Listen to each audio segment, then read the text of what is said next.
Salam sejahtera bagi kita sekalian di dalam nama Tuhan kita Yesus Kristus. Firman Tuhan saya akan sampaikan bertemakan pengalaman rohani orang percaya dalam perjanjian berkat. Matius pasal 7 ayat 11, firman Tuhan berkata, jadi jika kamu yang jahat tahu memberi pemberian yang baik kepada anak-anakmu, apalagi Bapamu yang di sorga. Ia akan memberikan yang baik kepada mereka yang meminta kepadanya. Bapa sorgawi kita, yang kita panggil dia Bapa, di dalam nama Tuhan kita Yesus Kristus, dia memiliki rencana yang sangat baik bagi setiap kita orang yang percaya, yang sudah ditebus dengan darahnya, yaitu dengan darah Yesus Kristus. Dia baik bagi kita dan memiliki rancangan yang baik sepanjang kita hidup di bumi ini maupun nanti ketika kita ada di dalam kekekalan surgawi. Selama kita hidup di bumi ini, ada suatu proses perjalanan yang panjang di mana Tuhan sebagai Bapa, dia mendidik kita sebagai anak-anaknya. Didikan-didikan Tuhan yang kita alami, ada didikan-didikan yang lembut, tapi juga ada didikan-didikan yang keras. Tapi apapun didikan itu kita terima, semuanya bertujuan baik. Sebagai Bapa yang baik, dia meremukkan hati kita, supaya kita memiliki hati yang taat, hati yang membiarkan tempat bagi Tuhan untuk berkarya di dalamnya. Sebagai Bapa yang baik, dia juga bekerja untuk memurnikan motivasi kita, sehingga dalam pengiringan kita kepada Tuhan, dalam pelayanan kita kepada Tuhan, kita memiliki motivasi yang tulus, motivasi yang baik. Dia juga sebagai Bapa menajamkan pandangan rohani kita kepada sasaran yang sejak semula Tuhan telah menyiapkan itu bagi setiap kita umatnya yang percaya kepadanya. Efesus pasal 2 ayat 10 berkata, karena kita ini buatan Allah, diciptakan dalam Kristus Yesus untuk melakukan pekerjaan yang baik yang dipersiapkan Allah sebelumnya. Ia mau supaya kita hidup di dalamnya. Semua kita mengakui bahwa kita semua adalah buatan Allah. Tuhan menciptakan kita di dalam Yesus Kristus dengan tujuan yang jelas, melakukan pekerjaan baik. Dan hal ini Tuhan sudah persiapkan sebelumnya. Dan dia sebagai Bapa kita yang baik, dia mau agar kita hidup di dalam apa yang Tuhan rencanakan bagi kita. Apa yang Tuhan rencanakan bagi kita di dalam perjanjian berkat-Nya, supaya kita hidup dalam kehidupan yang sesuai dengan kehendak dan rencana Tuhan. Ada berbagai pengalaman rohani yang kita lalui dalam kehidupan ini, menuju kepada tujuan Tuhan yang tertinggi, untuk menjadi sempurna, menjadi serupa dengan Yesus Kristus Tuhan kita. yang dinyatakan melalui pekerjaan yang baik yang dipersiapkan Allah sebelumnya, agar kita semua sebagai orang yang percaya dapat mengalami perjanjian berkat yang Tuhan adakan bagi kita di dalam firman-Nya. Pengalaman-pengalaman rohani itu meliputi beberapa hal. Pertama, pengalaman padang gurun. Saudaraku yang kasih dalam Tuhan, pengalaman padang gurun ini adalah suatu pengalaman yang sangat tidak menyenangkan. Dan banyak orang Kristen ingin menghindarinya. Walaupun kita berusaha untuk menghindarinya, tapi pengalaman padang gurun ini adalah sesuatu yang mau tidak mau kita pasti mengalaminya dalam perjalanan hidup kita sebagai orang yang percaya. Apa ini pengalaman padang gurun? Pengalaman padang gurun merupakan suatu proses mengeluarkan Mesir keduniawian yang ada di dalam diri kita ini, agar kita siap masuk ke tanah perjanjian yang limpah susu dan madunya. Banyak dari kita yang tidak mau mengikuti proses mengeluarkan Mesir, mengeluarkan keduniawian. Kita ingin langsung masuk ke tanah perjanjian, karena kita tahu di tanah perjanjian itu ada susu dan madunya.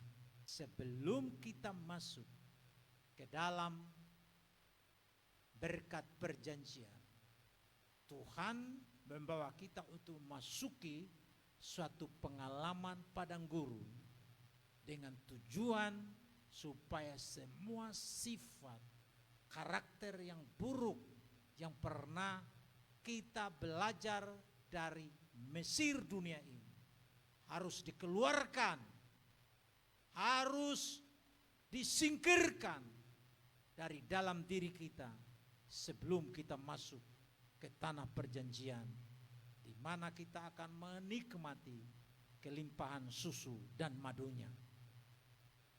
Karena pengalaman padang gurun suatu pengalaman yang tidak menyenangkan.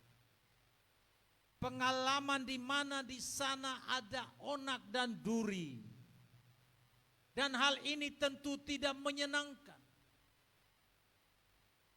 Maka ada beberapa akibat. Banyak orang walaupun dia sudah percaya, ketika dia mengalami pengalaman padang gurun, dia responi itu dengan mengeluh, dengan bersungut-sungut. Inilah yang kita belajar dari pengalaman orang Israel.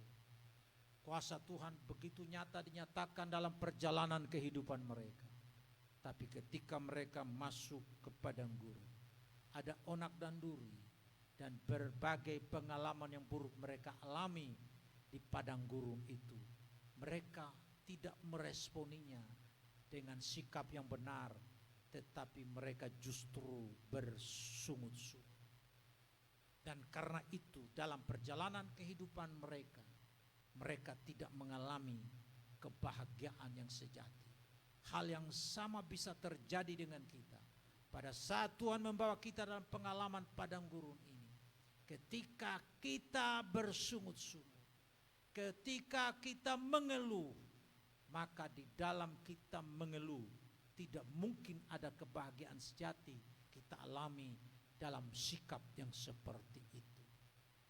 Karena kita mengeluh, maka bukan saja kita tidak mengalami kebahagiaan sejati, tapi juga kita bisa menyalahkan situasi, menyalahkan lingkungan, menyalahkan orang lain, menyalahkan pemimpin, seperti halnya orang Israel menyalahkan Musa.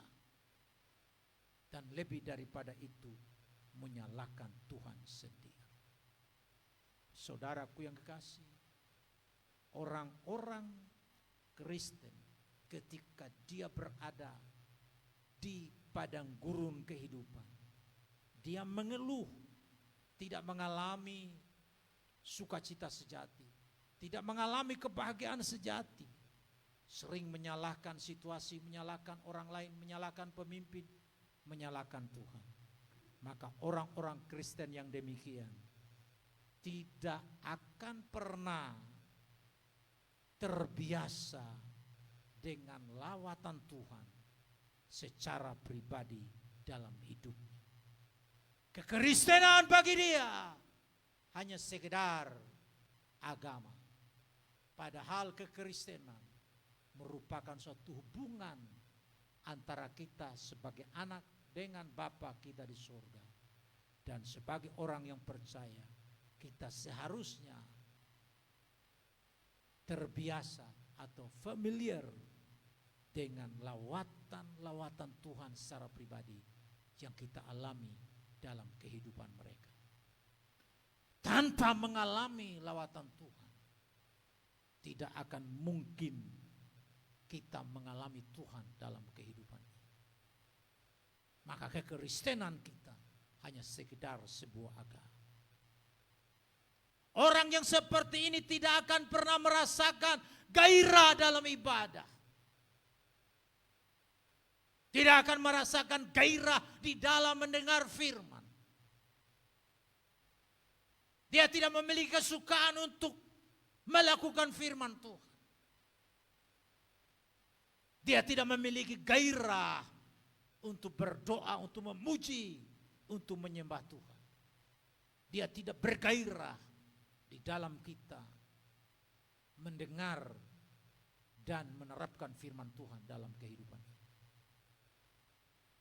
Orang yang demikian, ketika dia memberi persembahan kepada Tuhan,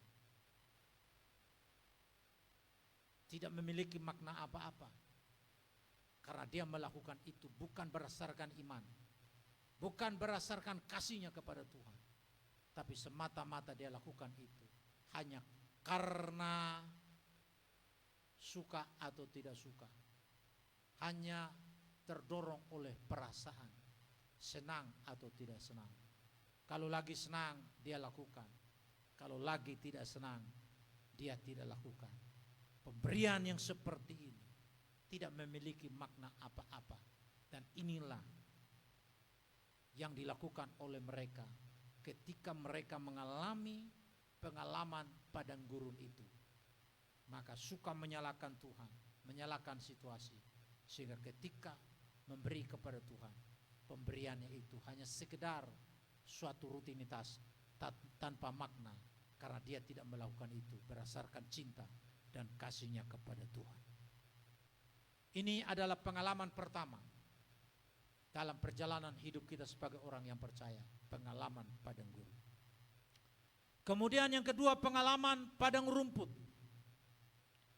Saudaraku yang kasih dalam Tuhan, pengalaman padang rumput ini bertalian dengan orang-orang percaya yang hidupnya serba pas-pasan secara rohani, pas-pasan secara jasmani.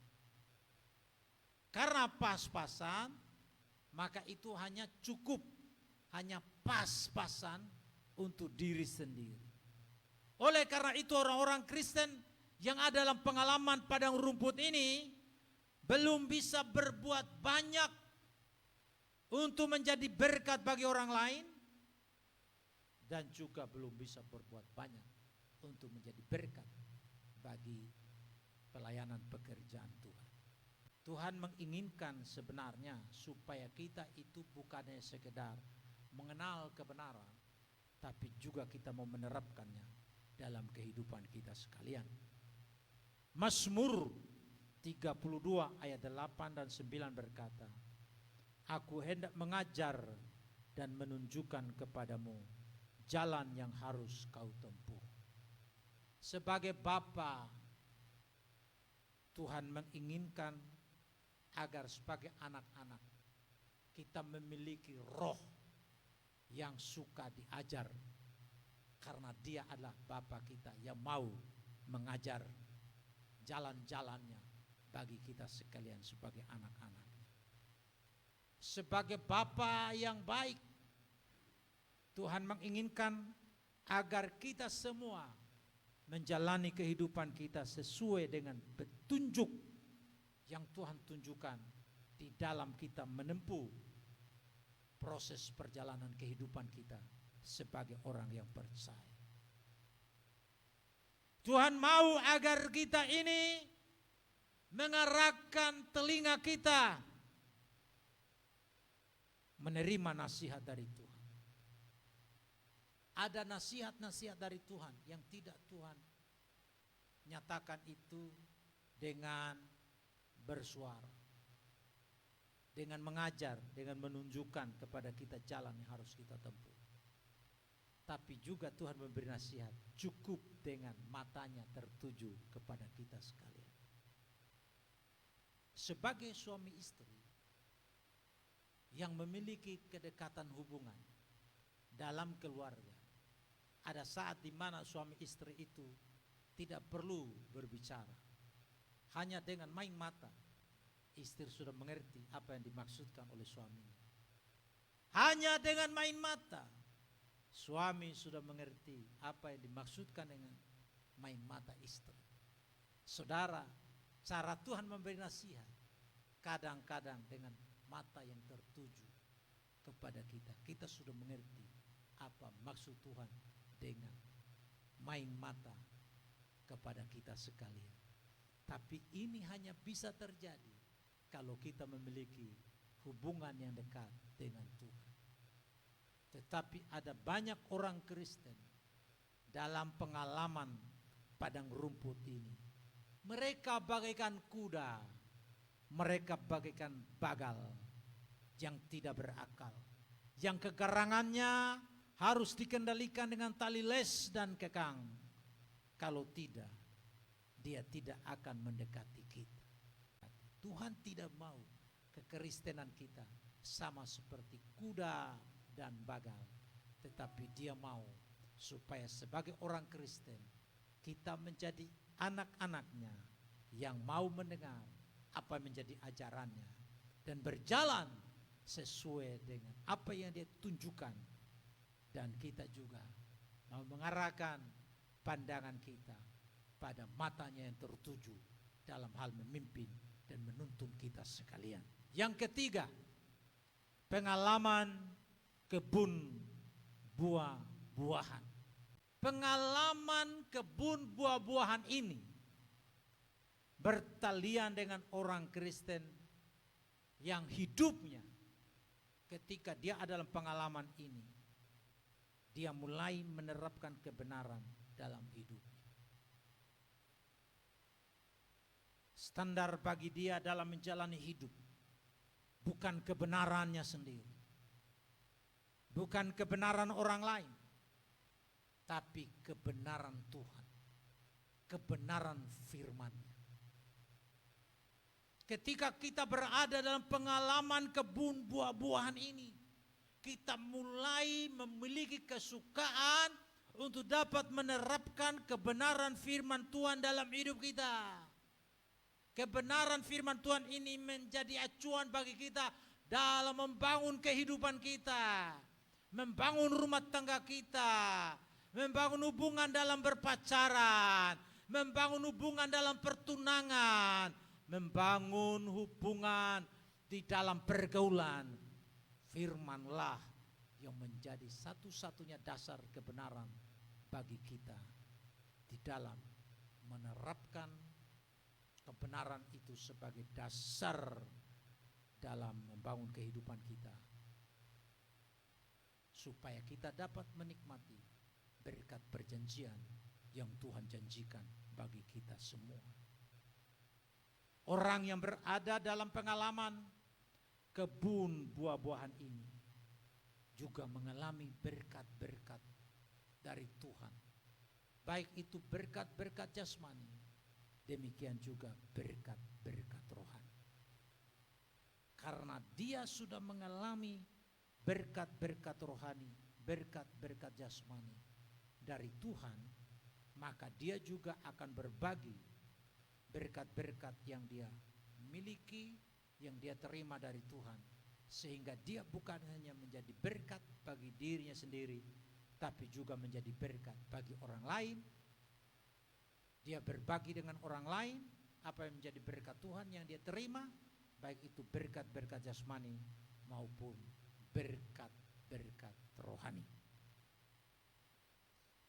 Orang-orang Kristen yang mengalami pengalaman kebun buah-buahan ini, mereka juga akan mengekspresikan rasa syukurnya kepada Tuhan melalui memberi persembahan. Memberi persembahan yang dia lakukan bukan karena terpaksa, bukan karena rasa senang atau rasa suka, tetapi itu merupakan ekspresi ucapan syukur karena dia tahu apa yang dia miliki, berkat yang dia terima itu berasal dari Tuhan, oleh Tuhan, sehingga di dalam semuanya hanya kemuliaan bagi Tuhan.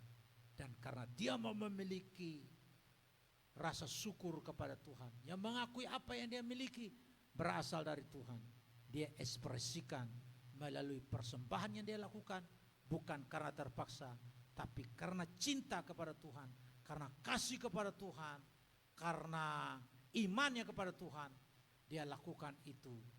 Saudaraku yang kasih dalam Tuhan, persembahan yang kita lakukan sudah tentu pertama-tama adalah hidup kita sendiri. Kita serahkan kepada Tuhan sebagai persembahan yang hidup, yang kudus dan yang berkenan kepada Tuhan.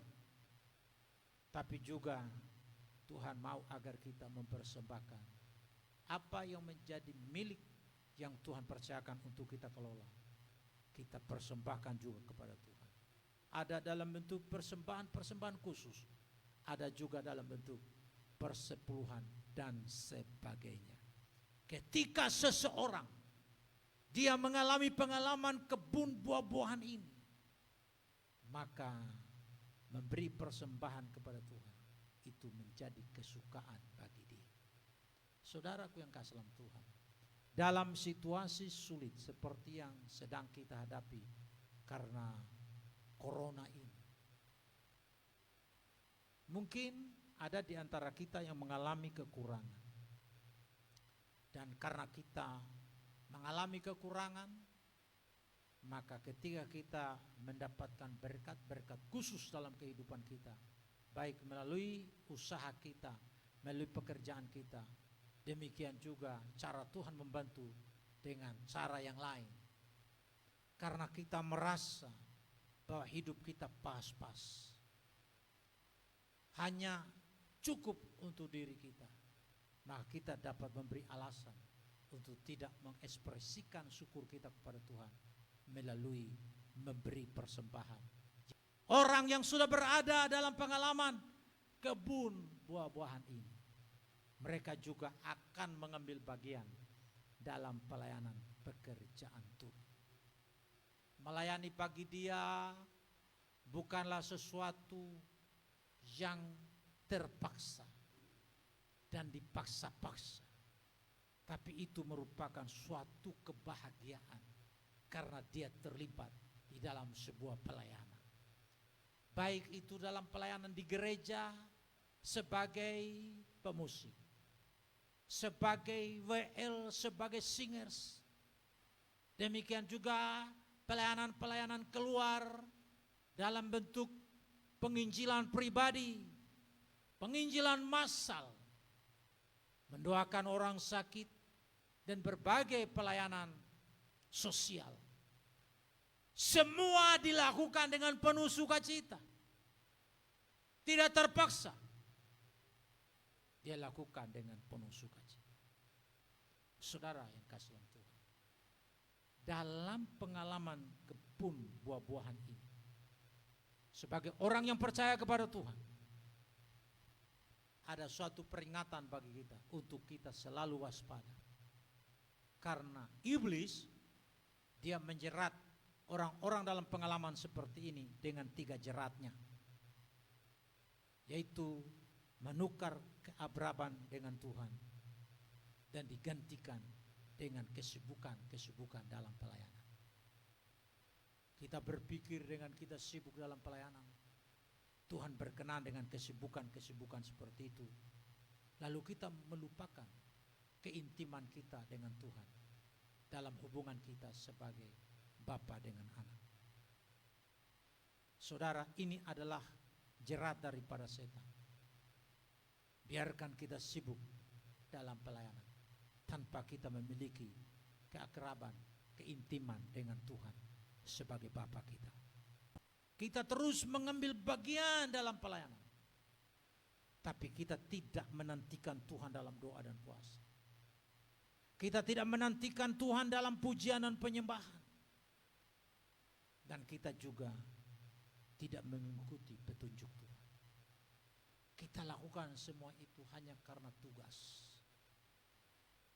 Kita tidak lagi melakukan itu dengan terus-menerus menantikan Tuhan. Berdoa mencari wajah Tuhan, memuji dan menyembah Tuhan, mengikuti petunjuk-petunjuk Tuhan. Kita lakukan ini semua semata-mata hanya karena itu suatu tugas yang dipercayakan kepada kita untuk kita kerjakan.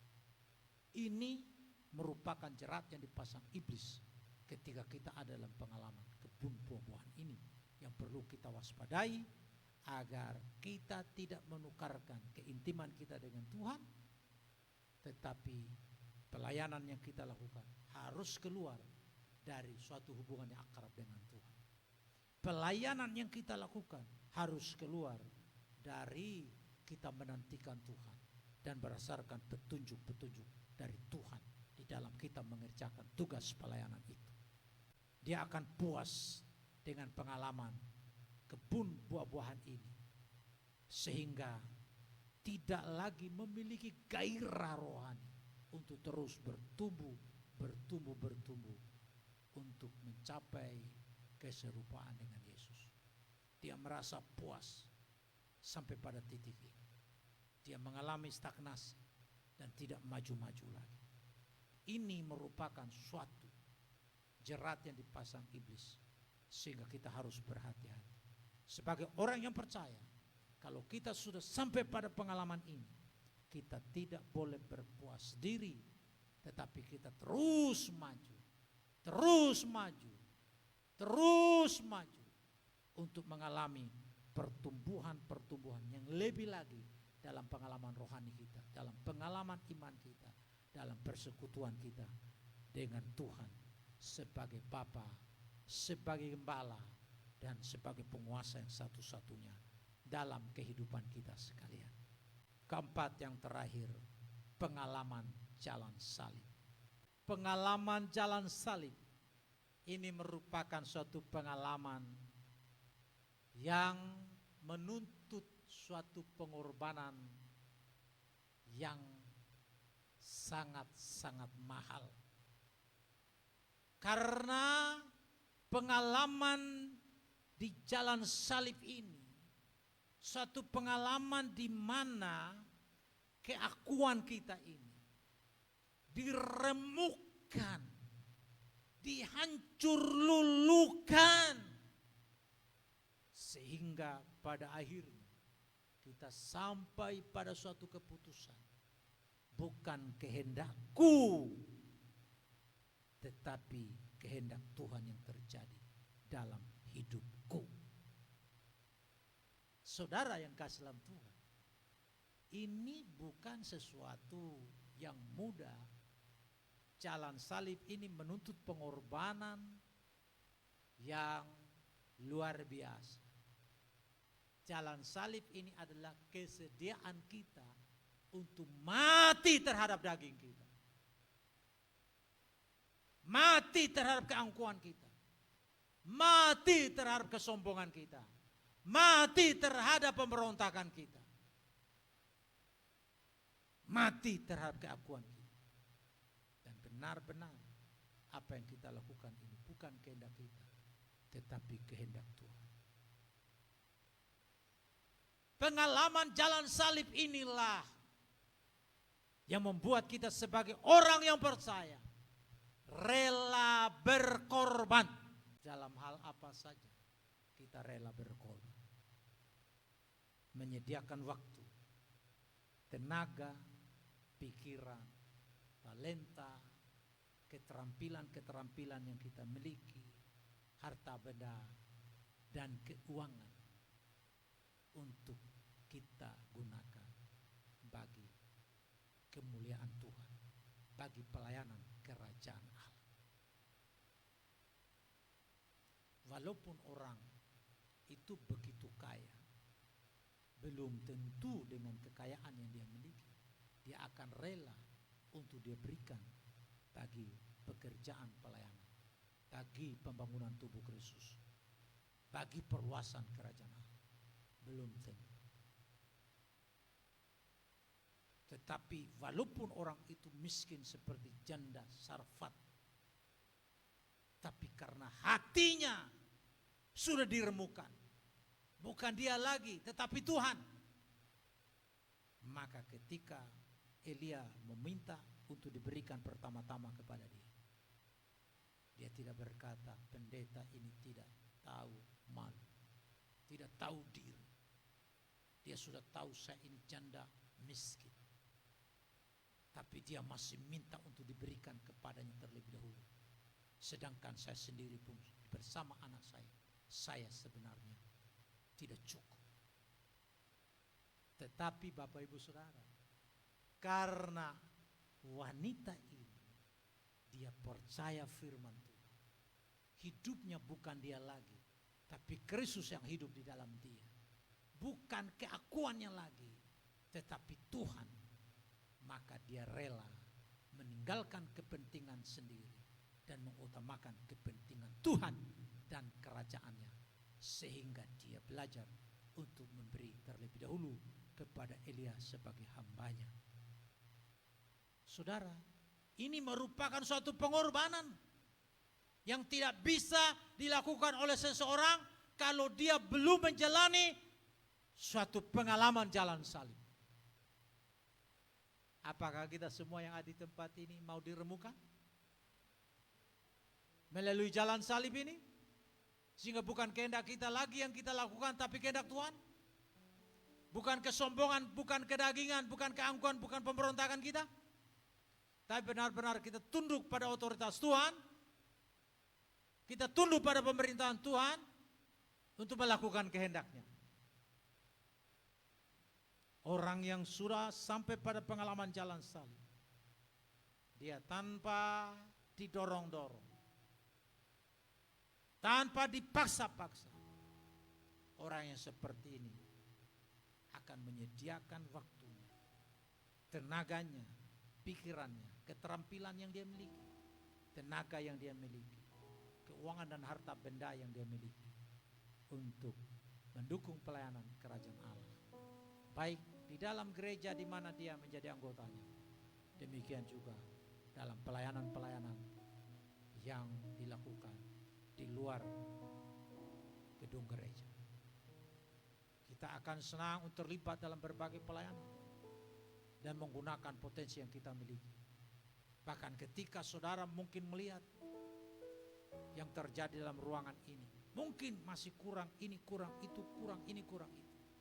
Maka saudara akan menawarkan, Pak Gembala, saya lihat di sini ada kurang ini, kurang ini. Saya bersedia untuk mengadakan pengadaan untuk yang kurang itu. Bukan untuk mencari pujian bagi dirinya, tapi semata-mata dia lakukan itu untuk kepentingan Tuhan dan kerajaannya. Karena dia sudah mengalami pengalaman jalan salib. Bukan dia lagi, melainkan Kristus yang hidup di dalam dia. Saudaraku yang kasih dalam Tuhan, orang yang sudah mengalami pengalaman jalan salib ini akan menerima otoritas dan pengurapan pelayanan dari Tuhan. Karena dia sudah mati terhadap dirinya sendiri dan dia memberi dirinya kepada Tuhan untuk melayani, maka orang yang seperti ini tidak akan mungkin dibiarkan oleh Tuhan untuk melayani tanpa kuasa, tanpa otoritas. Karena itu pada saat kita sudah mati terhadap diri kita sendiri melalui proses jalan salib, percayalah Bapak Ibu Saudara, otoritas, kuasa dan urapan dari Tuhan akan mengalir untuk melengkapi kita dalam pekerjaan pelayanan itu.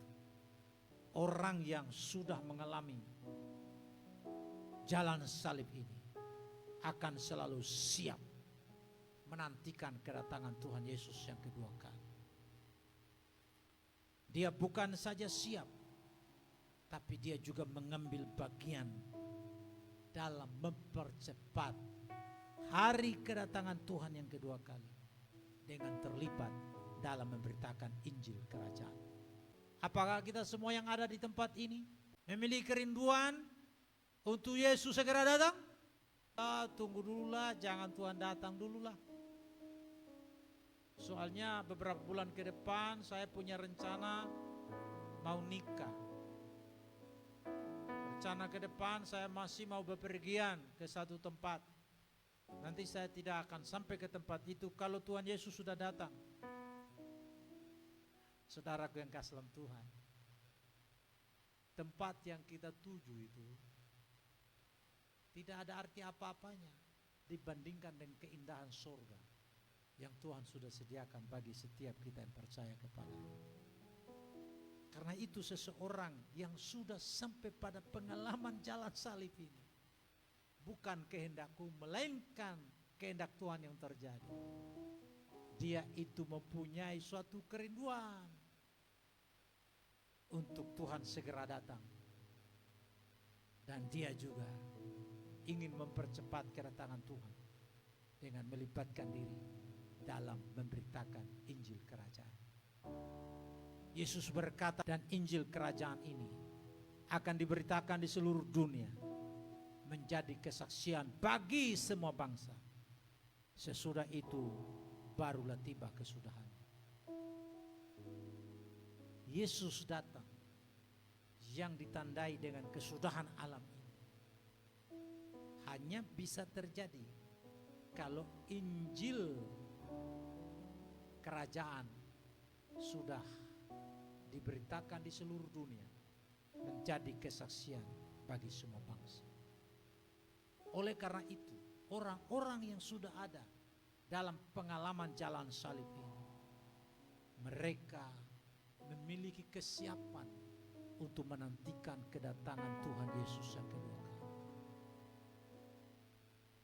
Juga terlibat aktif dalam mengambil bagian mempercepat kedatangan hari itu dengan memberitakan Injil Kerajaan Allah. Jadi semua kita yang ada di tempat ini harus mengambil bagian untuk memberitakan Injil Kerajaan ini. Dimanapun, kapanpun, kesempatan yang Tuhan berikan kepada kita, kita harus gunakan untuk memberitakan Injil Kerajaan. Supaya orang yang belum mendengarnya dapat mendengar menjadi suatu kesaksian. Dan ketika Injil Kerajaan ini sudah diberitakan menjadi kesaksian bagi semua bangsa, baru tiba kesudahan. Saudaraku yang kasih dalam Tuhan, orang yang berada dalam pengalaman jalan salib ini, mereka akan memandang jauh ke depan bahwa jerih payah dan pengorbanan dalam pelayanan, baik itu pengorbanan waktu, pengorbanan uang, pengorbanan tenaga, dan berbagai pengorbanan lainnya, merupakan harga mahal yang harus kita bayar untuk kita bisa memperoleh hadiah surgawi, mahkota kehidupan yang Tuhan janjikan bagi setiap kita yang percaya kepada. Ketika kita bertemu Tuhan, Tuhan tidak berkata, "Hai pembuat kejahatan, aku tidak mengenal kamu. Di sana tempat kamu, di mana di sana ada tangisan dan kertakan gigi, di suatu tempat yang gelap gulita." Tentu kita semua yang mendengar firman ini tidak akan menginginkan hal seperti ini terjadi ketika kita bertemu Tuhan. Amin. Yang kita inginkan adalah ketika kita bertemu Tuhan, "Hai hambaku yang baik, hai hambaku yang setia, masuklah dalam kesukaan Tuhan. Karena engkau sudah setia dalam menjalankan perkara kecil, Engkau sudah bertanggung jawab untuk kepercayaan diberikan kepadamu. Dan dengan penuh pengorbanan engkau melakukan itu demi cinta dan kasihmu kepadaku. Maka masuk dalam kesukaan Tuhan. Saya percaya kalimat yang seperti inilah yang kita ingin dengar dari mulut Tuhan kita Yesus Kristus ketika kita berjumpa dengan Dia di dalam kekekalan nanti. Orang yang berada dalam pengalaman jalan salib ini, dia tidak hanya sekedar memandang kekinian. Dia memiliki pandangan yang jauh ke depan. Dia tahu bahwa jeripaya dalam Tuhan tidak akan sia-sia. Pengorbanan yang dia lakukan dalam pelayanan, yang merupakan suatu harga yang mahal yang perlu dia bayar, itu tidak sia-sia. Karena Tuhan menyediakan bagi dia mahkota. Tuhan menyediakan bagi orang seperti ini hadiah surgawi. Dan inilah yang dikatakan oleh Rasul Paulus dalam Filipi pasal 3 ayat yang ke-13 dan 14. Saudara-saudaraku, aku sendiri tidak menganggap bahwa aku telah menangkapnya. Tetapi ini yang kulakukan. Aku melupakan apa yang di belakangku. Apa yang ada di belakang kita. Yang kita lakukan, dosa, kejahatan, kesombongan, pemberontakan. Semua ini harus kita tinggalkan. Dan kita tidak boleh kembali lagi ke dalam kehidupan seperti itu.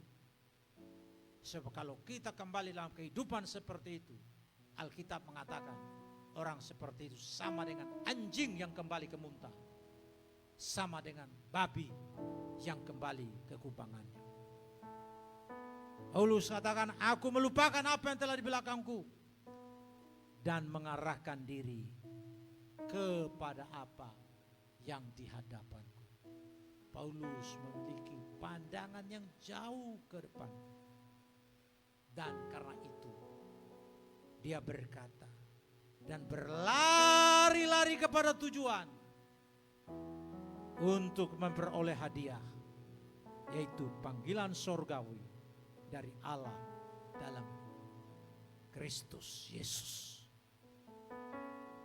Jangan sampai ada halangan dan rintangan yang menghalangi perjalanan kita, pandangan kita ke depan. Karena kita masih membawa hal-hal yang dari belakang untuk kita terapkan di depan kita. Lupakan semua itu. Karena semua hal yang di belakang kita bentuk pemberontakan, kesombongan, ketika kita bawa lagi ke dalam kehidupan kekinian kita, maka itu akan menutup pandangan kita ke depan. Karena itu kita harus singkirkan. Kita harus jauhkan semua yang menghalangi kita dalam perjalanan kita menuju ke depan. Dalam pandangan kita ke depan, kita harus singkirkan apa yang di belakang kita. Pemberontakan, kesombongan kita. Dan kita berlari-lari dengan tujuan untuk memperoleh hadiah, yaitu panggilan surgawi dari Allah dalam Kristus Yesus. Bagi kita semua yang percaya dan yang mempercayakan hidup kita ini kepada Tuhan. Pengalaman jalan salib adalah suatu pengalaman di mana kita berkata, datanglah kerajaan-Mu, jadilah kehendak-Mu di bumi dalam hidupku, sehingga apa yang kuperbuat, yang kulakukan dalam hidup ini bukan lagi kehendakku, tapi kehendak Tuhan yang harus berlaku dalam kehidupanku sebagaimana yang berlangsung di dalam surga. Inilah yang Tuhan inginkan kita lakukan. Kita siap untuk melululantakan semua kedagingan, kesombongan, keangkuhan yang menghalangi pandangan kita untuk berjalan ke depan. Supaya apa yang menjadi hadiah surgawi yang Tuhan sudah siapkan bagi kita, pada waktunya kita akan terima itu. Biarlah kebenaran firman Tuhan yang kita dengar ini menolong kita untuk memiliki pandangan jauh ke depan, rela berkorban demi cinta dan kasih kita kepada Tuhan, supaya kemuliaan yang sempurna yang daripada Tuhan kita alami dan hadiah surgawi itu menjadi milik kita. Tuhan Yesus memberkati.